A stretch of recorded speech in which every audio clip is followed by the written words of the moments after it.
Cassell.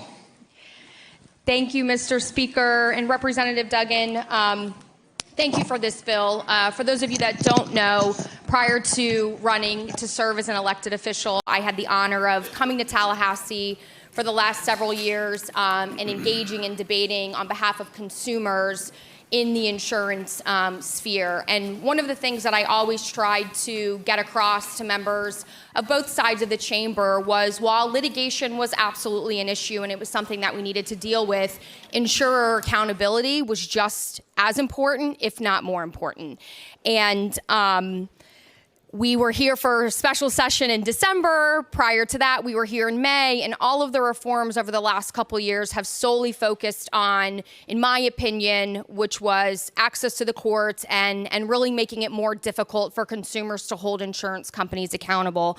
So I do appreciate that finally we've reached a point where we are having conversations about holding insurance companies accountable and making sure that they are there when consumers need them the most. I am going to be up on this bill, but I will say I don't think we go far enough. You know, while we're increasing fines from $2,500 to $5,000, we're not making it a mandatory fine when they violate those provisions. It's still a may. It's still within the discretion of OIR. And we know, sadly, OIR doesn't fine the insurance companies. So while we're increasing the penalty that they may be subjected to, we're not mandating that it actually be enforced and imposed. When it comes to looking at various aspects of, you know, checking those high-risk insurance companies and checking all of the data, some of the data that we're not collecting, again, is litigation.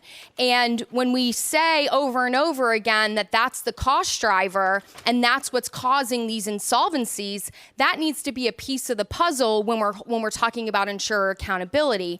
And we know that the fines and the threats of fines don't necessarily work with insurance companies, because 89% of insurance companies in the state of Florida failed to respond timely to the data call that was put out in the 2021 legislative session.